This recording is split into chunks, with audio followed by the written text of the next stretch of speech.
These are your ecological organization and energy flow notes, the first set of notes for the final unit, ecology. So ecology is the scientific study of interactions among organisms and between organisms and between them and their surroundings or environment, right? So let's jump right into it.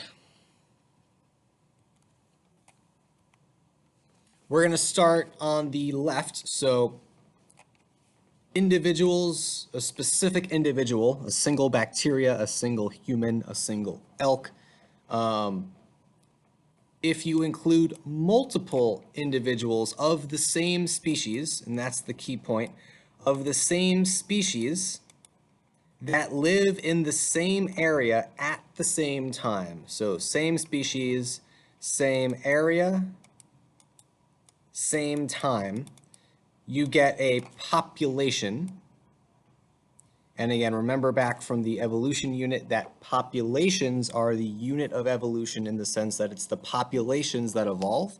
Remember, it's the populations and the allele frequencies in a population, in a gene pool, that change over time. Remember, individuals don't evolve. That was Lamarckism, and that was swiftly disproven. Individuals simply live and die. It's the population that evolves. And then once you have interacting species or interacting populations, you get community interactions. So this one, and again, I'm sorry for these horizontal lines. I don't know why they happen. Communities are the interaction of multiple species in the same area, or generally the same area, and at the same time. Once you include abiotic factors, which are non-living factors, which we'll talk about in a second, then you're talking about the ecosystem level of organization.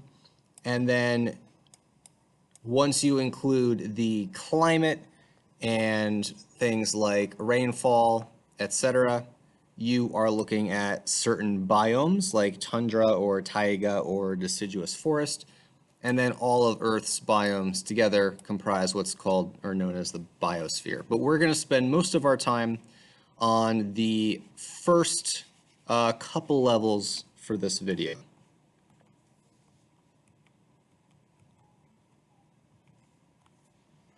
So this is basically the word form of the picture we just looked at. If an individual is one letter, like a capital letter A, then a population is multiple individuals of the same species living in the same area at the same time. Community, right? Multiple species. So now you have B individuals and C individuals living together at the same time in the same area. An ecosystem is going to include non-living components, which again we'll talk about.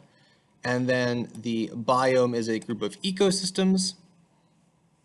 And then the biosphere is the group of biomes. So kind of like the kingdom, phylum, class, order, family, genus, species hierarchy, there's a hierarchy here, right? You're getting very, very specific on the individual level.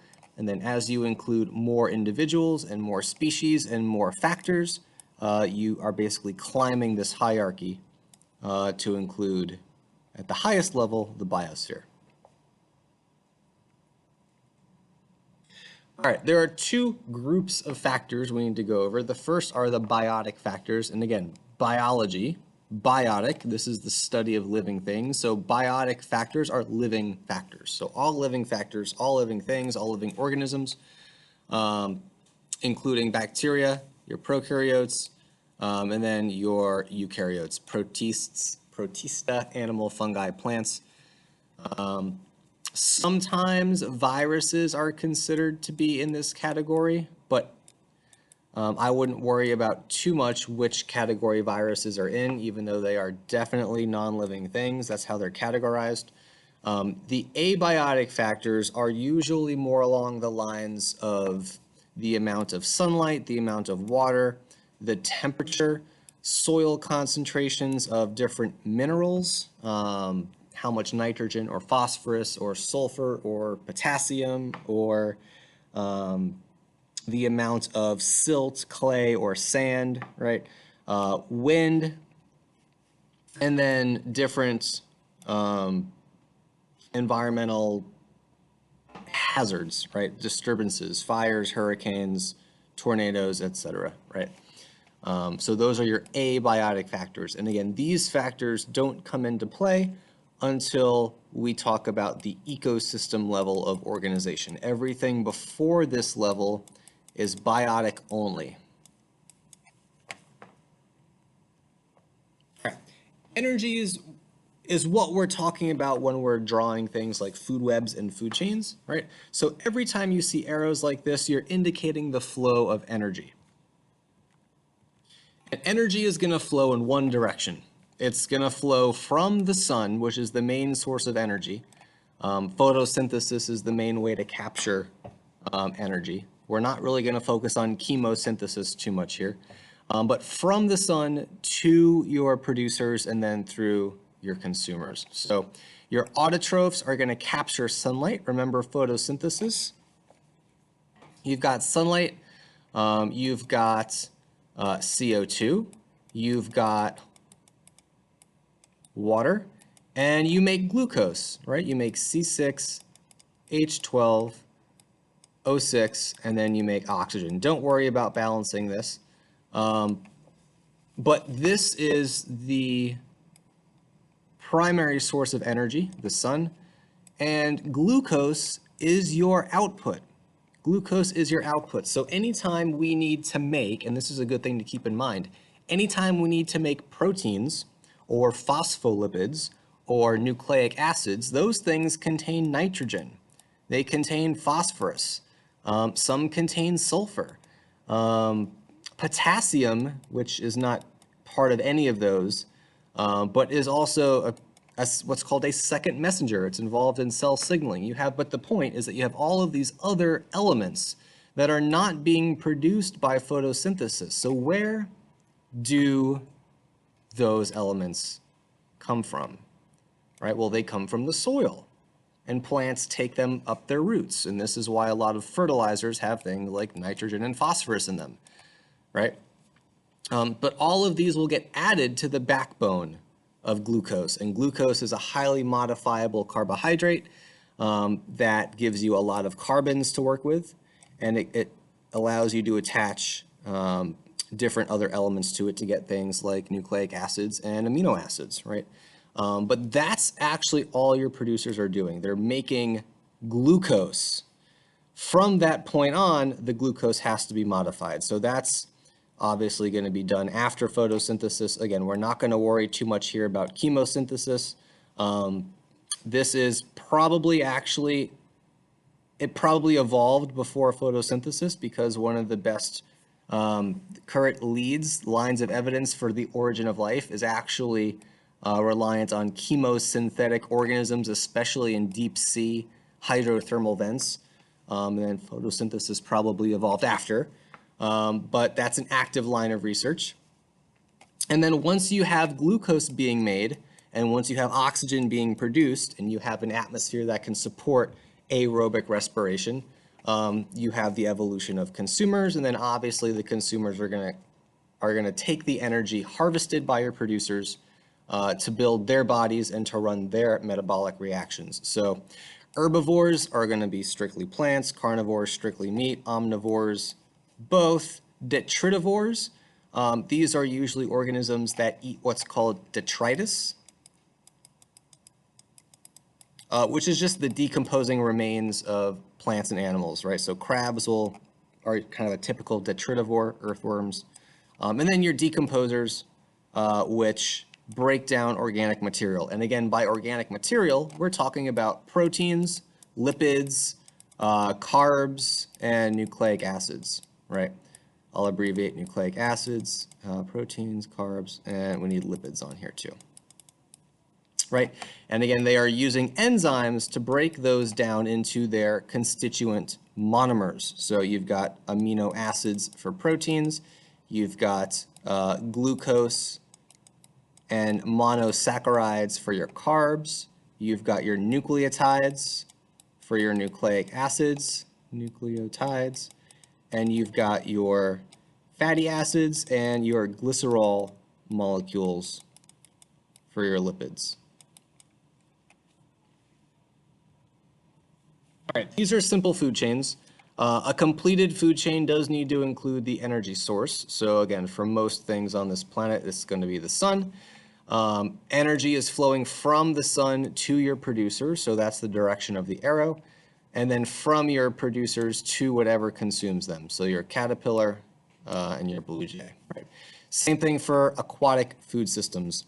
Notice that I'll draw the arrow from sun to your algae. Your algae are actually your producers here, your photosynthetic algae, and probably some added cyanobacteria on the probably the top 6 feet of any body of water. Below that, the sun doesn't really penetrate too much. Then you have your primary consumers, your krill, and then secondary, tertiary, and so on. And you're like, well, what are these secondary and tertiary words you're using? Well, that's what we're going to talk about now. All right, those are called trophic levels. Those are called trophic levels. So trophic means feeding. Right, trophic means feeding.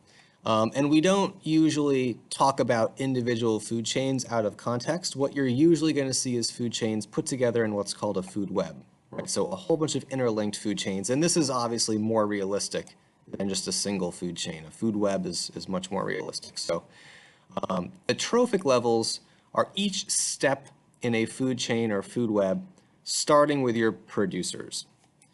So your plants, your autotrophs, are your primary or your first trophic level.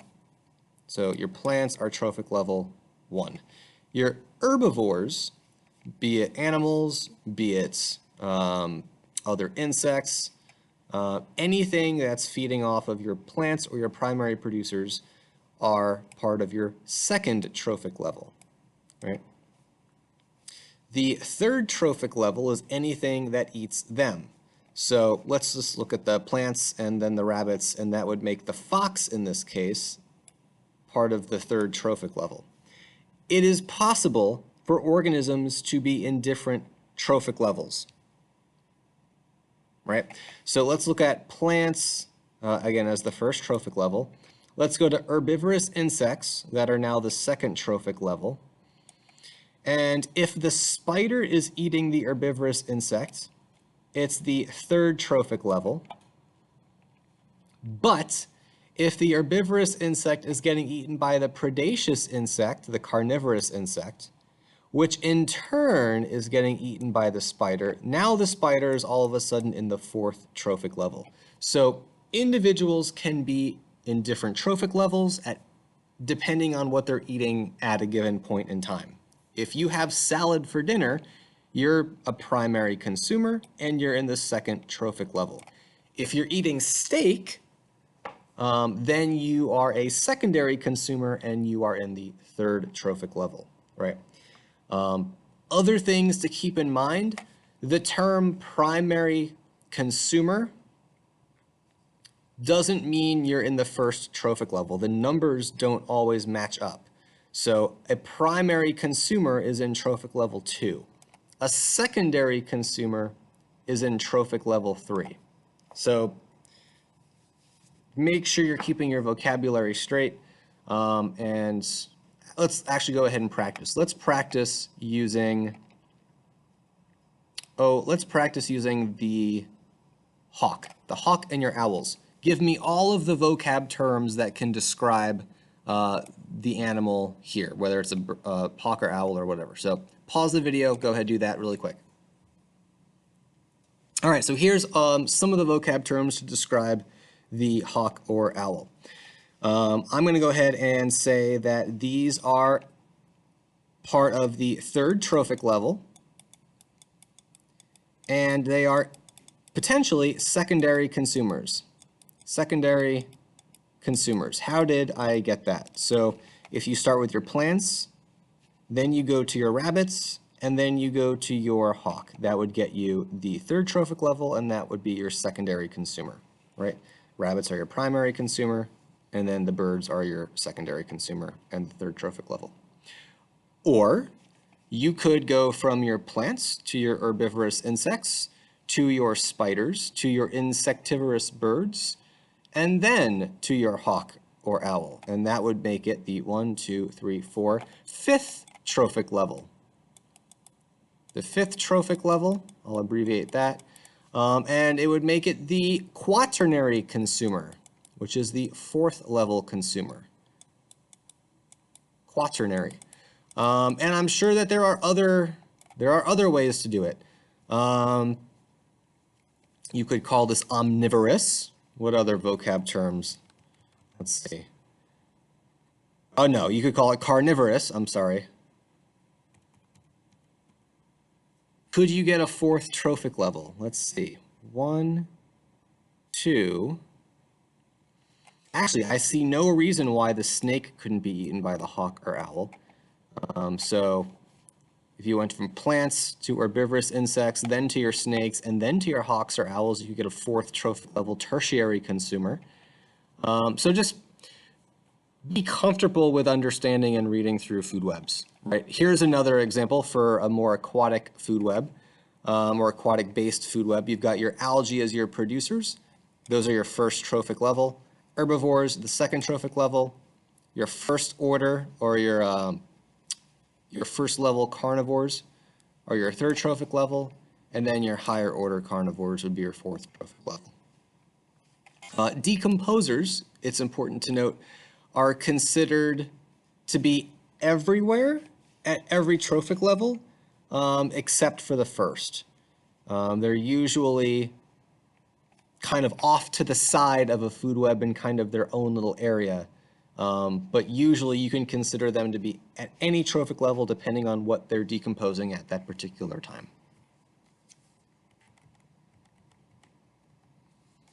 All right, you can show energy flow using something called ecological pyramids. These are diagrams that show the amount of energy and matter within a trophic level of food chains and food webs. So the first, and actually the basis for all of them, is the energy pyramid. So the energy passed between trophic levels is only about 10%. Only about 10%, which means that if you are a plant, 90% of the energy you have harvested is lost. 90% of that is lost. Most of that is going to be due to heat. As organisms run metabolic reactions, and metabolic reactions are inefficient, they do produce heat, and a lot of that energy is lost as heat energy and radiated off the organism. A lot of that energy is lost as feces, incomplete digestion, and a lot of that energy is actually used for the organism's own metabolism. It is used for reproduction. It's used to grow. So I'll say used by organism, and totaled up that somewhere is near 90%. 90% is an average number. And remaining is only 10%. And this is an important number to kind of remember because it's going to limit the number of levels in our food pyramids or our food webs or food chains. This is why you don't have like a 6th or 7th or an 8th level carnivore, because by the time you make it all the way up there, you've actually depleted a lot of the available energy. But the size of each level of the pyramid is a visual representation of the amount of energy available. A biomass pyramid is very similar. It shows you the amount of matter at each trophic level. And again, as you go up your trophic levels, you would expect there to be less organisms and less biomass because there's less energy to sustain those higher trophic levels. And then a pyramid number is also finally very similar. It's rather than the mass of the individuals, it's the number of individuals. Right? It is important to note that a lot of times this is not always a pyramid shape. The open ocean is actually a good example of where you have relatively few producers, but a lot of fish and a lot of krill, a lot of zooplankton, etc. Right? The desert is another one where actually you have relatively few producers, but then you have more consumers on top of that. All right, this is just showing the same thing, so you can pause this and take a look. Again, the key features here are that you lose energy due to heat. and let's say you had 100% of all your energy available at your producers. Once they are done using that energy for themselves and radiating that energy off as heat, again, about 10% is left over. And then from that point on, another 90% is lost. So now there's only 1% available at your second level consumers and your third trophic level. And again, every time you go up, you lose 90%. So by the time you're at your fourth trophic level, your tertiary consumers, you're only left with 1,000th of what you had initially. And this is, again, why a lot of your food webs and food chains don't have 5, 6, 7, 8, 9 consumers. There's simply not enough energy to sustain it. And this is called energy efficiency. And actually, it's why we, in part, encourage people to eat lower on the food chain. You might have heard that. Try to eat low on the food chain, which just means try to be a primary or a secondary consumer if possible. So here's an example. In this example, the human is your primary consumer. Primary consumer, second trophic level, because you've got your autotroph, right? Your first trophic level here in your grain, your wheat plant, and that is being directly consumed by you. So let's say there was 100 units of energy in this bushel or barrel or whatever of grain. You take away 10 of those units of energy. The units don't matter. We're just looking at the numbers, right? So 90% of that has been lost, and you collect 10% for your own use. If you have another trophic level in between you and your producers, if you wanted to consume the same amount of energy, let's just say it took 10 units of energy to feed you, that means you would have to have 100 units of energy in your, in this case, cow, because let's say you were making steak for dinner, which means you would need 1,000 units of grain, right?